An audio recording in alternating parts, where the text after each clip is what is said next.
What's up, guys? It's Nick from House of Paint, and I'll be showing you how to turn Nolzurs Yeti into this. All right, so to start off, I primed the Yeti with an undercoat of black all over, and then I primed over the black with a gray primer, and I came at that from an upward angle to get the lighter highlights and keep the black in the recesses and in the shadowy areas to kind of get an idea of how I'm going to highlight this miniature.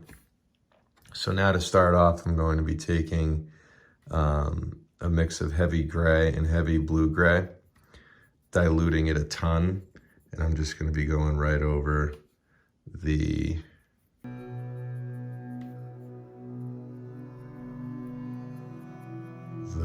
miniature like so.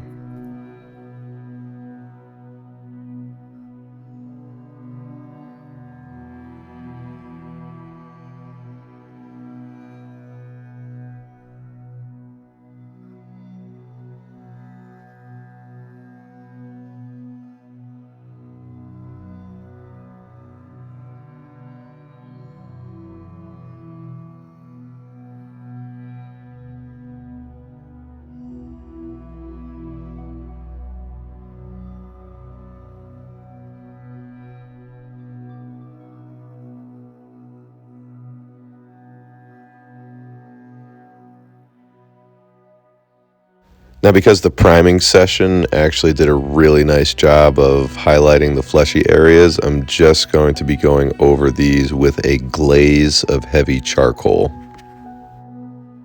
And again, a glaze is when you take your desired color and you dilute it down so that it has some really nice translucency, so that everything that you have underneath it can still show through.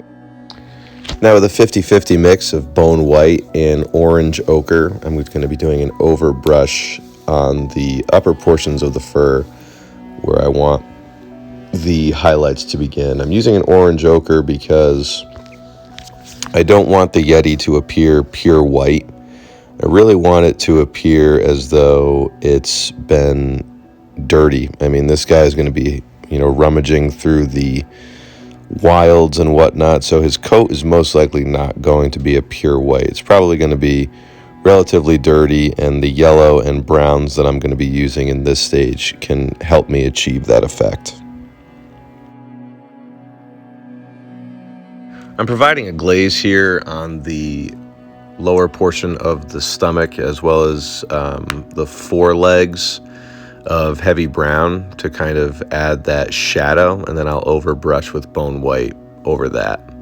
Providing a highlight on the hands and feet with pure heavy blue gray. And as you can see here, I'm just touching on the upper portion of the claws, as well as the upper portions of the fingers and any kind of bony protrusions that are going on the hands. And I'll be repeating this with every hand and foot.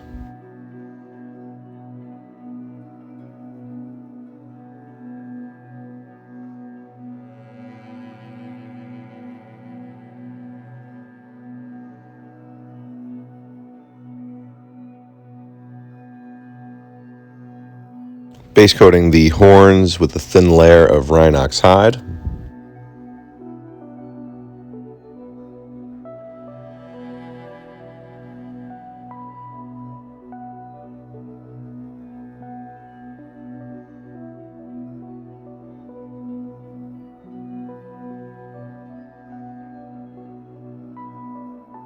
I'm going to be adding some definition to the fur using Sepia Ink. So I've diluted some Sepia Ink, and as you'll see, I am kind of placing this in the dips of the muscles under the shoulders here.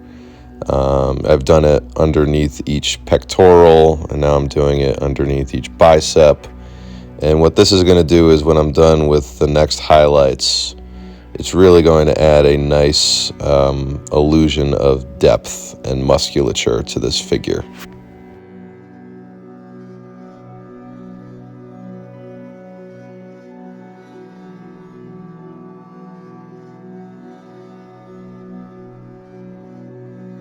Now overbrushing with a pure bone white, and I'll be touching the more raised areas of the muscles.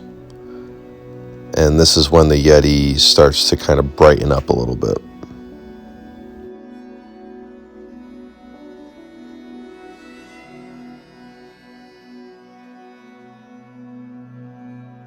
Some pure heavy blue-gray as a highlight on the ears.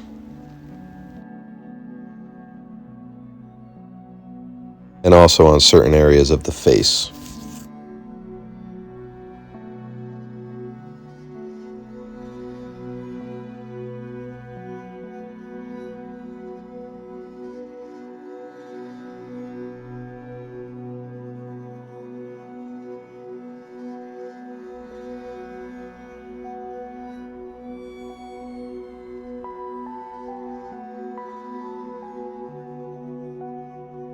Going inside the ear with a little heavy warm gray. This kind of has that rosy tint to it. I'm just going right inside the ears here.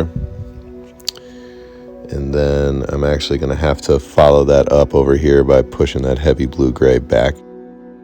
I'll quickly show you the eyes. I'm starting off with a base of heavy blue, followed with a mid-tone of heavy blue and white, and then a pop of white to make them appear like they're glowing. After a base of Otyugh brown on the teeth, I'm using Sepia Ink on the tops of the teeth to provide kind of that gummy shadow.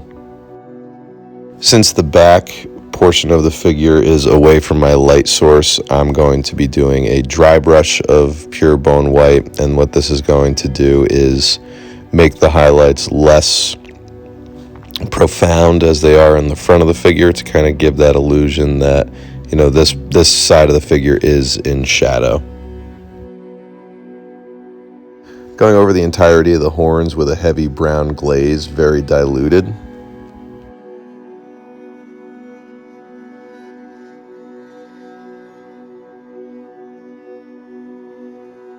Now with a 50-50 mix of heavy brown and khaki, I'm going to be going over certain portions of the horn, such as on the curvatures and where the ridges of the horns meet. Kind of add a little bit of highlight.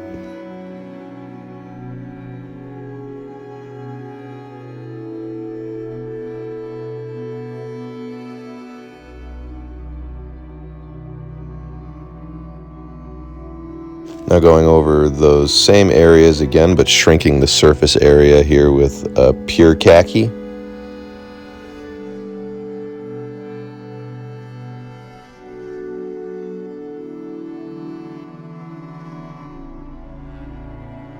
And lastly, with a 50-50 mix of khaki and white, just along the upper ridge of the curve of the horns.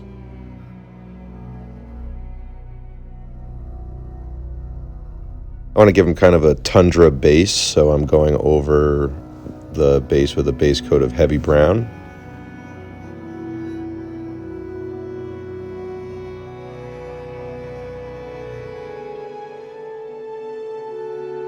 Following that up by stippling on some heavy Goldbrown.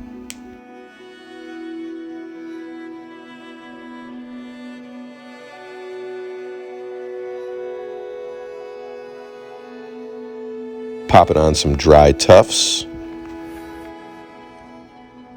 Now with some snow effect, it's an environmental effect from Vallejo. I'll be applying this with an old brush. It's very important that you're using an old brush because this will harden and dry out your brush. And I'll be spreading this all over the miniature. And this will take a little while to dry, but when it does, it will harden. And it looks just like snow.